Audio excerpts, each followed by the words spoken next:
بسم اللہ الرحمن الرحیم۔ حجت کی بحث، قضیہ کی تقسیم ہم نے پڑھ لی، اس کی تقسیمات، قسموں کی تقسیمات بھی پڑھ لی، پھر احکام قضیہ پڑھے۔ قضیہ کے 3 احکام ہیں۔ اس کے بعد جو منطق کا موضوع تھا، کیا تھا موضوع؟ معرف و قول شارح اور دلیل و حجت۔ معرف الگ حصہ، معرف کا تعلق تصورات سے ہے اور دلیل حجت کا تعلق تصدیقات سے ہے۔ تو منطق کے 2 ہی بنیادی حصے ہوتے ہیں، تصور اور تصدیق، یا علم کی 2 قسمیں ہیں نا، تصور اور تصدیق۔ تو تصور کے اعتبار سے معرف ہے اور تصدیق کے اعتبار سے حجت ہے۔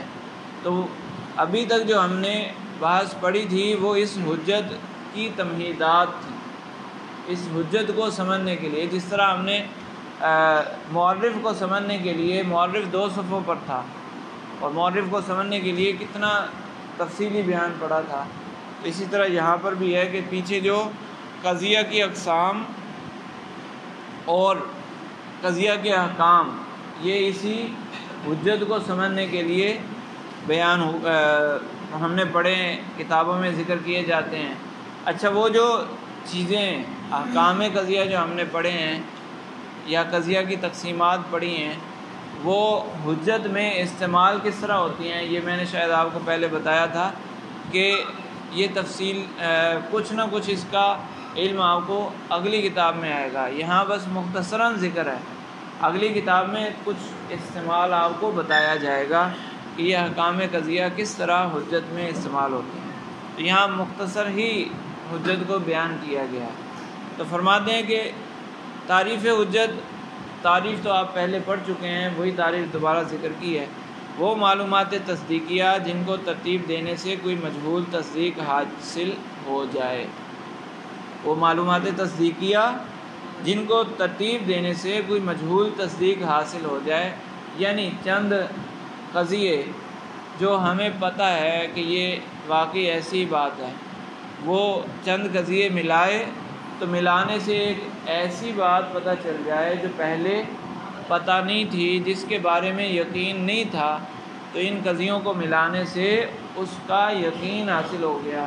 تو معلومات تصدیقیہ وہ قضیے، وہ جملے جن پر ہمیں یقین ہو، اور مجہول تصدیق جس پر ہمیں یقین نہیں ہے، جس کا ہمیں علم نہیں ہے۔ تو معلومات تصدیقیہ کو ترتیب دینے سے، ملا کر قواعد کے مطابق رکھنے سے ایک نتیجہ حاصل ہوتا ہے۔ وہ نتیجہ وہی ہوتا ہے جو چیز ہمیں معلوم نہیں تھی، اب معلوم ہو گئی۔ ٹھیک ہے جی، جن پر ہمیں یقین ہو۔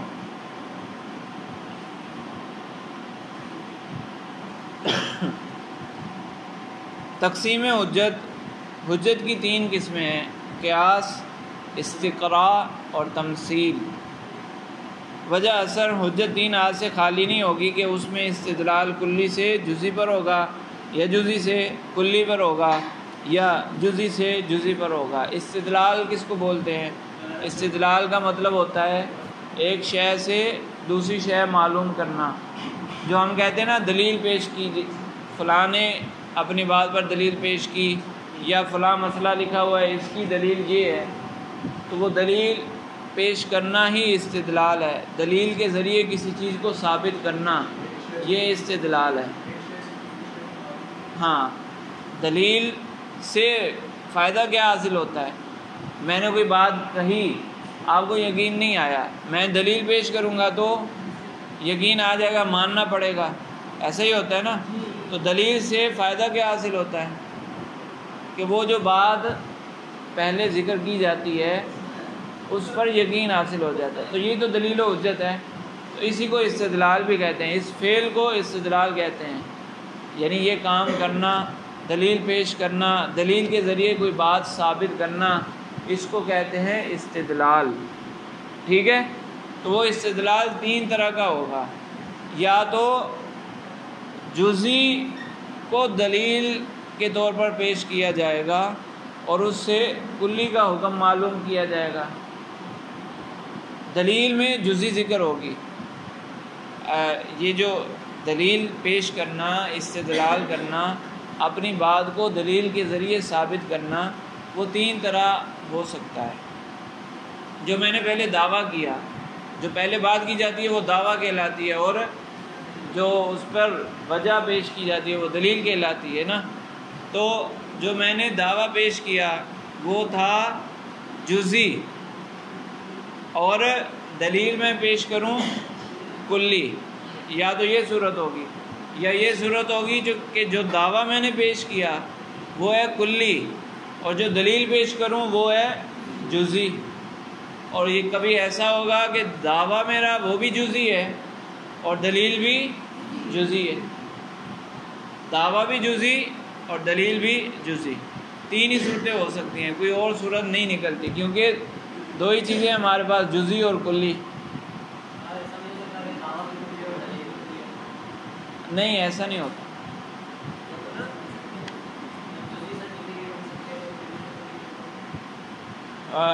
وہ پھر تفصیل کی بات ہے نا، تفصیل پڑھیں گے تو شاید اس کتاب میں کچھ نہ کچھ سمجھ آ جائے، ورنہ اگلی کتابوں میں. بس ابھی اتنا سمجھیں کہ دلیل اس طرح پیش کی جاتی ہے کہ یا تو دعویٰ جزئی ہوگا اور دلیل کلی ہوگی. جیسے دعویٰ جزئی ہو اور دلیل کلی ہو، جیسے میں کہوں کہ فلاں شخص کو لکھنا آتا ہے، تو فلاں شخص کو لکھنا آتا ہے، یہ جزئی بات ہو گئی نا، ایک شخص کے متعلق بات ہو رہی ہے. جو ہم نے قضیہ شخصیہ پڑھا تھا، اس میں قضیہ حملیہ کے اندر جو تقسیم تھی باعتبار موضوع، اس میں قضیہ شخصیہ پڑھا تھا نا. تو میں کہوں کہ فلاں شخص کو لکھنا آتا ہے، تو دلیل دوں کہ فلاں شخص طالب علم ہے، ہر طالب علم کو لکھنا آتا ہے، ہر طالب علم کو لکھنا آتا ہے. تو ہر طالب علم ہو گیا نا، تو ہر طالب علم کیا ہے؟ کلی ہو گیا نا. معصورات اربع جو ہم نے پڑھے تھے اس میں کلو طالب، تو یہ کلیہ ہے، موجبہ کلیہ. تو دلیل کیا پیش کی؟ کلی. دعویٰ کیا تھا؟ ایک منٹ، دعویٰ کیا تھا؟ جزئی. اور دلیل کیا ہے؟ تو دلیل سے دعویٰ ثابت ہوتا ہے، تو کلی سے جزئی ثابت ہوئی، کلی سے جزئی ثابت ہوئی. یہ جو میں نے مثال دی اس میں کلی سے جزئی ثابت ہوئی، تو یہ کہیں گے کلی سے جزئی پر استدلال ہے. کلی جو مانی ہوئی چیز ہے اس کے ذریعے ہم نے جزئی کا حکم ثابت کر دیا، تو یہ کلی سے جزئی پر استدلال ہو گیا. اور یہ کلی سے جزئی پر استدلال ہے، اور جزئی سے کلی پر استدلال ہو، یعنی میں دعویٰ کر دوں کوئی کلی دعویٰ اور دلیل میں جزئی پیش کروں، یہ جزئی سے کلی پر ہو جائے گا. جیسے دعویٰ کر دیا جائے کہ ہر انسان بھاگ سکتا ہے، یہ دعویٰ ہو گیا کلی دعویٰ ہو گیا نا. اب دلیل دوں، یہ دیکھو یہ بھاگ رہا ہے، یہ کون ہے؟ انسان. یہ بھی بھاگ رہا ہے، یہ انسان بھاگ رہا ہے، یہ انسان بھاگ رہا ہے، یہ انسان بھاگ رہا ہے. جب یہ بھی بھاگ رہا ہے، یہ بھی بھاگ رہا ہے، یہ بھی بھاگ رہا ہے، جزیاں پیش کی نا، یہ بھی بھاگ رہا ہے، یہ بھی بھاگ رہا ہے، یہ بھی بھاگ رہا ہے، تو پھر کہا لہذا سارے انسان بھاگ سکتے ہیں.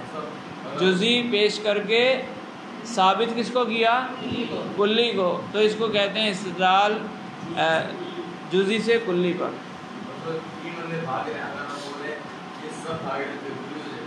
ارے وہ اس کو الگ الگ پیش کیا جاتا ہے، اور اس اعتبار سے چلو ان تینوں کو ملا کر بھی دیکھو گے تو 3 سارے انسانوں کے مقابلے میں جزئی ہے یا کلی؟ جزئی ہے نا. ارے منطق کے اعتبار سے جزئی کلی دیکھی جائے گی، کلی سے کلی نہیں ہوتا.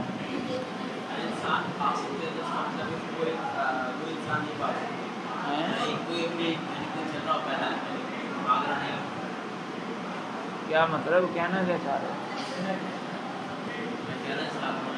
ہاں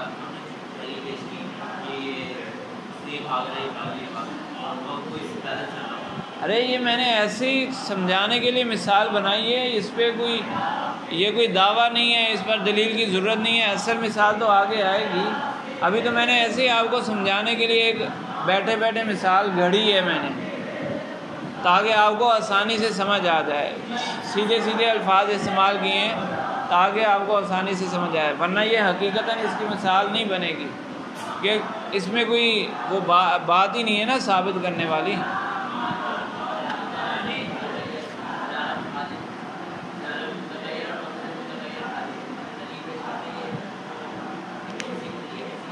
ارے آ رہا ہے نا، ابھی صبر تو کر لو، آ رہا ہے، آ جائے گا۔ اچھا، اور دوسرا کیا ہے؟ جزئی سے جزئی پر استدلال، جزئی سے جزئی پر استدلال۔ تو وہ جزئی سے جزئی پر استدلال کیسے ہوگا کہ یہ شخص، یہ طالب علم آج گھر جا رہا ہے، سوری الٹا کر لو، یہ طالب علم آج گھر نہیں جا رہا۔ کیوں نہیں جا رہا؟ کیونکہ یہ فیل ہو گیا، لہذا وہ بھی نہیں جا رہا۔ کیوں نہیں جا رہا؟ جب یہ فیل ہونے کی وجہ سے نہیں جا رہا تو وہ بھی تو فیل ہے، تو وہ بھی نہیں جا رہا۔ تو ایک جزئی سے دوسری جزئی پر، ایک جزئی سے دوسری جزئی کو معلوم کر لیا تو اس کو کہیں گے جزئی سے جزئی پر استدلال۔ ارے ایسی مثال بنا رہا ہوں بھائی، آگے آ رہی ہیں اصل مثالیں، آگے آ رہی ہیں، ایسے ہی بنا رہا ہوں۔ سمجھ آئی کہ نہیں آئی؟ وجہ اثر حجت تین آیات سے خالی نہیں ہوگی کہ اس میں استدلال کلی سے جزئی پر ہوگا، کلی سے جزئی پر ہوگا، یا جزئی سے کلی پر ہوگا، یا جزئی سے جزئی پر ہوگا۔ بصورت اول قیاس، بصورت ثانی استقراء، اور بصورت ثالث تمثیل۔ یعنی دلیل میں اگر کلی پیش کی جائے تو قیاس، دلیل میں اگر جزئی پیش کی جائے تو استقراء، اور دلیل میں اگر دعوے میں بھی جزئی ہو، دلیل میں بھی جزئی ہو تو وہ تمثیل ہے۔ تمثیل، تمثیل کا مطلب مثال بیان کرنا۔ تعریفات و امثلہ، قیاس وہ حجت جس میں استدلال کلی سے جزئی پر ہو، یعنی دعویٰ جزئی ہے اور دلیل کلی پیش کی جائے، جیسے کلو انسان حیوان اور کلو حیوان حساس، تو دلیل کلی پیش کی جائے، دلیل کلی ہو، دعویٰ جزئی ہو، دعویٰ جزئی ہو، دلیل کلی ہو۔ ہاں تو دلیل کلی پیش کی جائے، استدلال یعنی دلیل پیش کی جائے، کلی کو بطور دلیل پیش کیا جائے، کلی سے جزئی والا حکم نکالا جائے، دعویٰ ہو، اس کو قیاس کہتے ہیں۔ صحیح ہے؟ جیسے مثال انہوں نے دی ہے کلو انسان حیوان اور کلو حیوان حساس، تو نتیجہ آئے گا کلو انسان حساس۔ پہلی بات تو یہ ہے کہ دعویٰ اور دلیل، دعویٰ اور نتیجہ ایک ہی چیز ہوتی ہیں۔ جب آپ کوئی بات پیش کرتے ہیں، سامنے والا اس کو نہیں مان رہا تو یہ آپ کا دعویٰ ہے۔ جب آپ نے اس پر کوئی دلیل پیش کر دی، اب آپ نے کہا ہاں اب ثابت ہو گیا، تو ثابت کیا ہوا؟ وہی دعویٰ ثابت ہوا نا، تو اسی کو نتیجہ کہتے ہیں۔ اور جب دلیل پیش کی جاتی ہے تو وہ پہلی بات ثابت ہوتی ہے یا کوئی نئی بات ثابت ہوتی ہے؟ جب آپ نے دعویٰ کیا سامنے والا بندہ نہیں مان رہا، آپ نے اس پر کوئی دلیل پیش کر دی، تو وہ جو دعویٰ کیا تھا وہی ثابت ہوگا یا کوئی نئی بات ثابت ہوگی؟ تو اسی کو نتیجہ کہتے ہیں۔ جب ثابت ہو جائے تو پھر اس کا نام تبدیل ہو جاتا ہے، دعوے کا نام تبدیل ہوتا ہے۔ ہاں دلیل پیش کی تو دلیل پیش کرنے کے بعد اسی دعوے کا نام تبدیل ہو جائے گا، وہ نتیجہ بن جائے گا۔ تو دعویٰ اور نتیجہ ایک ہی چیز ہیں، دلیل الگ ہوتی ہے۔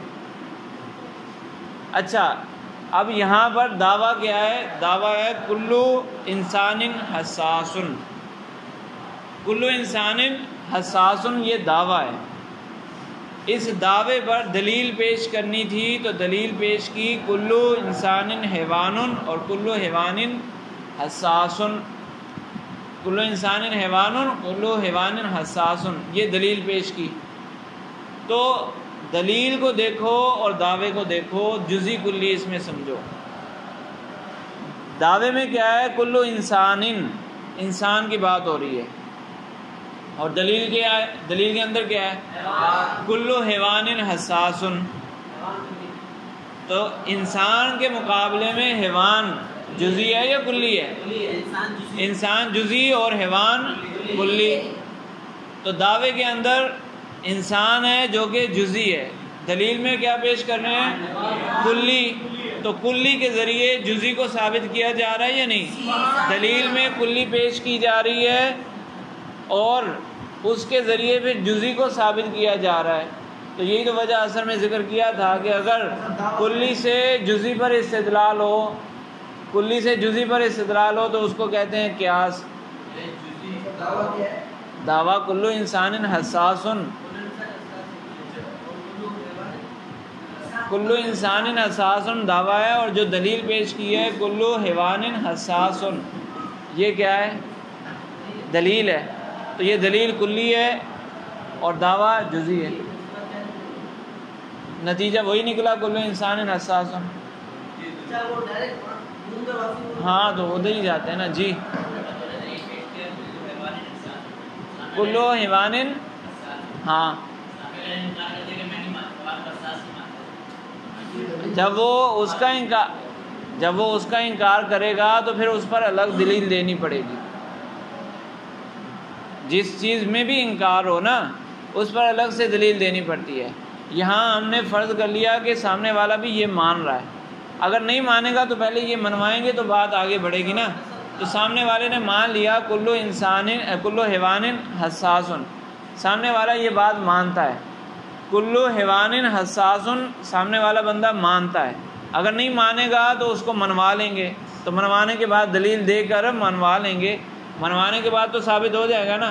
جب یہ ثابت ہو گیا کلو حیوان حساس، اچھا اگر وہ نہ مانے، دلیل دینے کے بعد بھی نہ مانے تو پھر بات آگے نہیں چل سکتی۔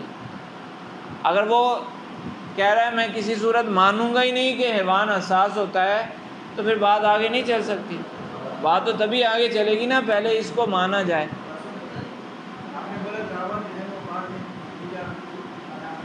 ہاں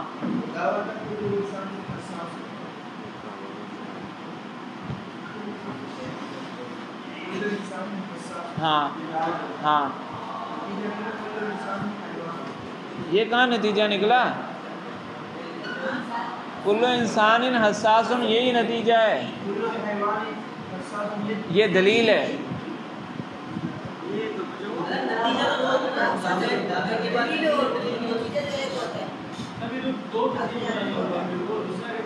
ایک منٹ، ابھی بھی میری بات باقی ہے، صبر کرو۔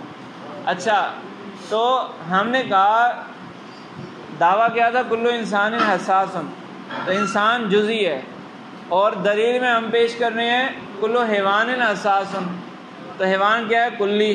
تو کلی سے جزئی پر استدلال ہو گیا۔ اب یہ استدلال کیسے کرنا ہے؟ ہم نے کہا کہ دیکھو دعویٰ ہم نے کیا تھا کلو انسان حساس، انسان جو ہے حساس ہے۔ دلیل ہم نے یوں دی کہ دیکھو حیوان سارے کے سارے حساس ہیں یا نہیں؟ اس نے کہا ہاں ہیں۔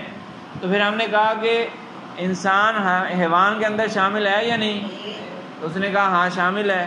تو پھر ثابت ہو گیا کہ جب حیوان حساس ہے، پورا حیوان حساس ہے، پورا حیوان حساس ہے تو اس کا ایک جز انسان وہ بھی تو حساس ہی ہوگا نا۔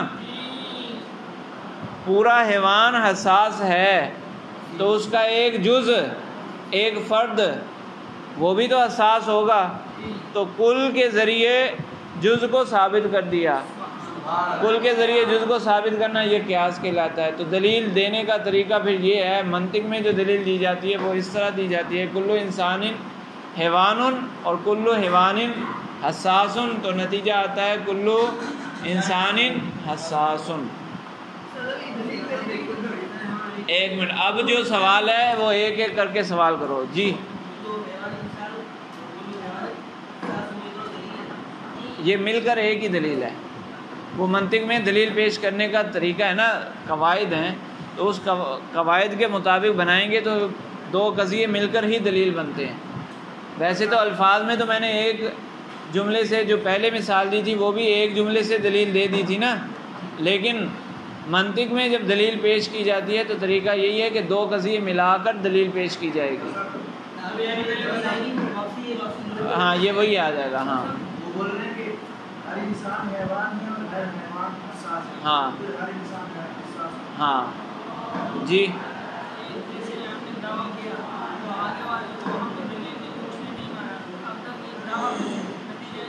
نہیں بنے گا نا، جب تک دلیل نہیں مانے گا تو دعویٰ نتیجہ کیسے بنے گا؟ تبھی بنے گا، ظاہر سی بات ہے۔ ہاں ہاں، پھر کہیں گے ہر حیوان حساس ہوتا ہے، وہ کہے گا ہاں ہے، تو پھر واضح ہو گیا کہ انسان بھی حساس ہے۔ جب پورے حیوان حساس ہیں تو اسی کا ایک فرد انسان وہ بھی تو حساس ہے، جز فرد وہ بھی تو حساس ہے، تو کلی سے جزی منوائی، کلی منوا کر پھر جزی منوائی ہے نا، تو کلی سے جزی پر استدلال ہو گیا جی۔ انسان، ہاں جب انسان کو حیوان کے مقابلے میں رکھیں گے تو یہ جزی ہو جائے گا، جزی اضافی ہوگا جی۔ اور کوئی سوال سمجھ آ گئی؟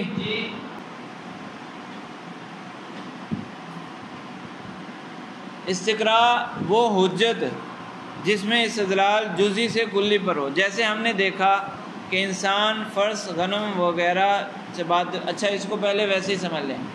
دعویٰ کیا کہ ہر انسان، ہر حیوان، دعویٰ یہ ہے کہ ہر حیوان چباتے وقت نچلے جبڑے کو حرکت دیتا ہے۔ جبڑا کس کو کہتے ہیں؟ یہ حصہ جس پر دانت لگے ہوتے ہیں، اس کو جبڑا کہتے ہیں نا۔ دو جبڑے ہوتے ہیں، ایک اوپر والے دانتوں کی ہڈی اور ایک نیچے والے دانتوں کی ہڈی، جس پر دانت فٹ ہیں، اس کو پورے کو جبڑا کہتے ہیں۔ تو دعویٰ ہم نے کر دیا کہ ہر حیوان چباتے وقت نچلے جبڑے کو حرکت دیتا ہے، نچلے جبڑے کو حرکت دیتا ہے، ایسا ہے؟ یہ دعویٰ ہو گیا، دعویٰ ہے کلی۔ اب دلیل ہم نے دینی ہے، ہم نے کہا یہ دیکھو یہ حیوان ہے، یہ چباتے وقت نچلے جبڑے کو حرکت دے رہا ہے، اور یہ دوسرا حیوان، ایک انسان کی مثال پیش کر دی، یہ دیکھو یہ گائے ہے،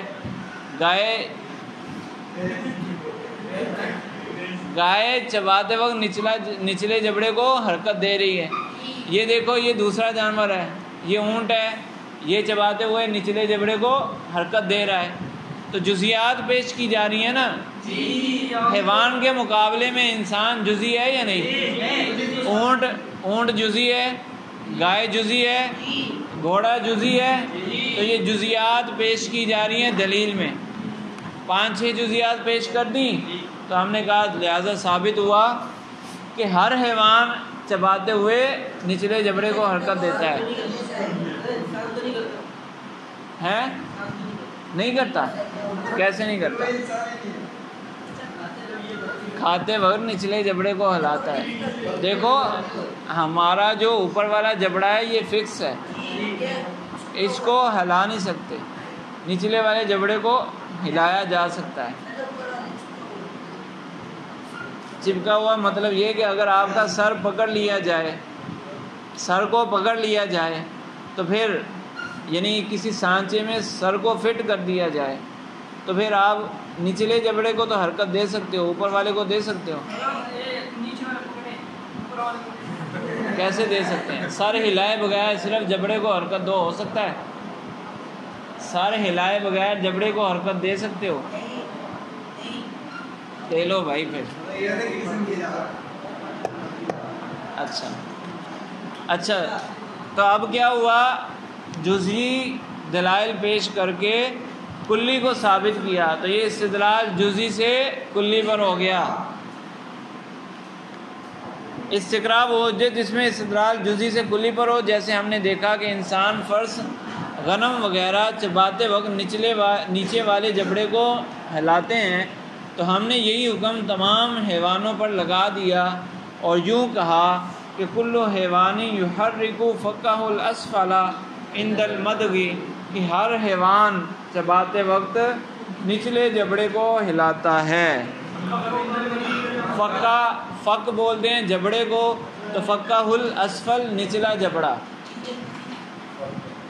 عند المدغ چبانے کے وقت، مدغ بولتے ہیں چبانے کو، تو چباتے وقت نچلے جبڑے کو حرکت دیتا ہے۔ اچھا، تمثیل وہ حجت جس میں استدلال جزئی سے جزئی پر ہو، جیسے شجر حادث ہے کیونکہ وہ جسم ہے، لہذا فلک بھی حادث ہوگا اس لیے کہ وہ بھی جسم ہے۔ جیسے وہ حجت جس میں استدلال جزئی سے جزئی پر ہو، جیسے شجر حادث ہے کیونکہ وہ جسم ہے، لہذا فلک بھی حادث ہوگا اس لیے کہ وہ بھی جسم ہے۔ حادث کا مطلب جو پہلے نہ ہو بعد میں آئے۔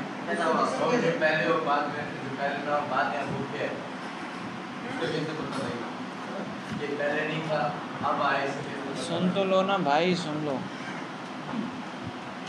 یہ مثال انہوں نے دی ہے، انہوں نے کہا کہ جیسے شجر حادث ہے کیونکہ وہ جسم ہے، لہٰذا فلک بھی حادث ہوگا اس لیے کہ وہ بھی جسم ہے۔ تو اب ہمارا دعویٰ تھا کہ فلک حادث ہے یا عالم حادث ہے، یوں کہہ لو کہ عالم حادث ہے، یہ پوری دنیا حادث ہے۔ حادث کا مطلب پہلے نہیں بنی، بعد میں بنی ہے، ٹھیک ہے؟ تو جب ہم نے یہ دعویٰ کر دیا تو دوسرا بندہ، ہمارے سامنے جو بندہ ہے وہ پوچھے گا کہ یہ بتاؤ کہ تم نے دیکھا ہے، تمہاری آنکھوں کے سامنے بنی ہے دنیا۔ حادث تو وہ ہوتا ہے نا جو پہلے نہ ہو بعد میں بنے، تو تمہاری آنکھوں کے سامنے بنی ہے۔ یا فلک کی بات ہے تو فلک تمہاری آنکھوں کے سامنے تیار ہوا ہے، ظاہر سی بات ہے ہم کہیں گے نہیں۔ اچھا، تمہارے آباء و اجداد کی آنکھوں کے سامنے تیار ہوا، تو وہ بھی کہیں گے نہیں، آباء و اجداد بھی اسی طرح دیکھتے آ رہے ہیں۔ تو جو ہم نے کہہ دیا کہ عالم حادث ہے، پورا عالم، یہ جو دنیا ہے حادث ہے، یعنی پہلے نہیں تھی بعد میں بنی، تو ہم کیسے یہ بات کہہ سکتے ہیں کہ یہ پہلے نہیں تھی بعد میں بنی؟ تو پھر ہم نے ایک مثال دی جو ہماری آنکھوں کے سامنے ہوا۔ ہم نے کہا کہ یہ دیکھو، یہ جو درخت ہے جو یہاں لگا ہوا ہے، یہ 1 سال پہلے میں نے یہی جگہ دیکھی تھی، یہاں درخت نہیں تھا، اب اس پر درخت لگا ہوا ہے، تو یہ درخت کیا ہوا؟ حادث ہوا یا نہیں؟ یہ درخت حادث ہوا یا نہیں ہوا؟ صبر کرو۔ یہ درخت حادث ہوا کہ یہ درخت پہلے نہیں تھا بعد میں بنا، یہ درخت پہلے نہیں تھا بعد میں بنا، ثابت ہو گیا کہ یہ درخت حادث ہے۔ ہم یقین سے کہہ سکتے ہیں کہ یہ حادث ہے کہ ہماری آنکھوں کے سامنے ایسا ہوا کہ یہ پہلے نہیں تھا بعد میں بنا۔ اچھا، پھر ہم نے کہا کہ دیکھو یہ درخت جو ہے یہ جسم ہے۔ درخت کیا ہے؟ جسم ہے۔ یہاں انہوں نے جسم کی دلیل دی ہے، پہلے دوسری دلیل لے لو۔ جو ہم نے کہا کہ یہ دیکھو درخت جو ہے نا، ایسا نہیں ہے کہ پورے کا پورا اسی طرح تھا، بلکہ جب پہلی دفعہ ہم نے دیکھا تو یہ چھوٹا سا پودا تھا، پھر اس میں تبدیلی آئی تو یہ بڑا ہو گیا، پھر تبدیلی آئی یہ اس سے بڑا ہو گیا، پھر تبدیلی آئی تو اس پہ پھل لگ گئے۔ تبدیلیاں اس میں آتی رہتی ہیں، تو تبدیلیاں آتی رہتی ہیں، یہ حادث بھی ہے اور اس میں تبدیلیاں بھی آتی رہتی ہیں، تو تبدیلیاں آنے کی وجہ سے یہ حادث ہے۔ اگر تبدیلیاں نہ ہوتی تو یہ حادث نہ ہوتا. یہ حادث ہے کیونکہ اس میں تبدیلیاں آتی ہیں. پہلے نہیں تھا، بعد میں بنا، پھر بنا بھی تو تبدیلیوں سے بنا. تو اسی طرح عالم جو ہے، عالم میں دنیا میں بھی تبدیلیاں آتی رہتی ہیں. ہم ایک راستے سے گزرتے ہیں، وہاں خالی پلاٹ ہوتا ہے، 6 مہینے بعد وہیں سے گزرتے ہیں تو وہاں ایک گھر تیار ہو چکا ہوتا ہے. 1 منٹ صبر کر لو، صبر کر لو، میں عالم کی بات کر رہا ہوں. صحیح ہے. اسی طرح ایک جگہ سے گزرے تو وہاں ایک اچھا گھر بنا ہوا ہے، کچھ عرصے بعد وہاں سے گزرے تو وہ خالی میدان بن چکا ہے. ایک جگہ سے گزرے تو وہاں فصل لہا رہی ہے، فصل لہا رہی ہے، ہری بھری فصل وہ موجود ہے. پھر 2 مہینے بعد وہاں سے گزرے تو صاف میدان ہے، تو تبدیل ہو گیا. تبدیلیاں آتی ہیں عالم میں، تبدیلیاں آتی ہیں. اچھا اسی طرح کچھ لوگ، پہلے ہم نے 1 سال پہلے کچھ لوگوں کو دیکھا تھا، اب وہ اس دنیا میں نہیں ہیں. یا کچھ افراد پہلے نہیں تھے، اب وہ دنیا میں آ چکے ہیں. تو تبدیلیاں ہو رہی ہیں یا نہیں ہو رہی؟ موسم کبھی گرمی کا ہے تو کبھی سردی کا. ایک وقت میں گرمی ہو رہی ہے، دوسرے وقت میں سردی ہو رہی ہے. تبدیلیاں آ رہی ہیں. کبھی بارش آ رہی ہے، کبھی ہوائیں چل رہی ہیں، اور کبھی بالکل ہوا رکی ہوئی ہے.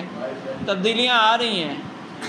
تو جس میں تبدیلیاں آئیں تو اس کا مطلب وہ پہلے نہیں تھا، بعد میں بنا. تو یہ جزئی سے جزئی پر استدلال ہوا کہ یہ جسم، یہ چیز، یہ درخت حادث ہے کیونکہ اس میں تبدیلیاں آ رہی ہیں. لہذا عالم بھی حادث ہے کیونکہ عالم میں بھی تبدیلیاں آ رہی ہیں. اسی طرح جو مثال انہوں نے دی ہے وہ یہ ہے کہ یہ درخت جسم ہے. جسم کی تعریف ہم نے پڑھی تھی نا، قابل للابعاد الثلاثہ، قابل للابعاد الثلاثہ 3D. تو درخت جسم ہے اس لیے یہ حادث ہے. لہذا فلک بھی حادث ہوگا کیونکہ فلک بھی جسم ہے. فلک بھی ایک جسم ہے، وہ بھی حادث ہوگا. تو اس طرح فلک بھی جزئی ہے اور درخت بھی جزئی ہے. تو جزئی سے جزئی پر استدلال کیا جائے تو اس کو کہتے ہیں تمثیل. 1 منٹ ایک ایک کر کے سوال کرو نا جی. آپ کو یہ نہیں سمجھ آ رہا تو بس وہ دوسری مثال اس لیے میں نے پیش کی کہ یہ تھوڑی سی مشکل ہے آپ کے لیے. بس مان لو کہ فلک جسم ہے، ابھی اتنا مان لو. اب دیکھو میں نے مثال اسی لیے تبدیل کی تھی، اور اس سے پہلے بھی مثال اسی لیے وہ پیش کی تھی جو آپ کو آسانی سے سمجھ آ جائے. یہاں صرف یہ سمجھنا مقصود ہے کہ جزئی سے جزئی پر استدلال. عالم خود جزئی ہے نا، عالم خود جزئی ہے.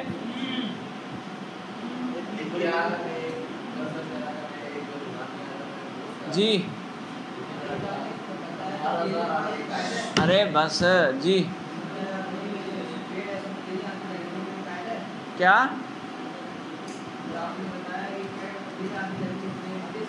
ہاں قاعدہ ہے کہ کلو متغیر حادث، یہ قاعدہ ہے. جس میں بھی تبدیلیاں آئیں وہ حادث ہوتا ہے، یہ قاعدہ ہے. صحیح ہے. اور کوئی سوال؟ تو یہ 3 قسمیں پوری ہوئیں، پھر کچھ اور تفصیل بھی ہے آگے.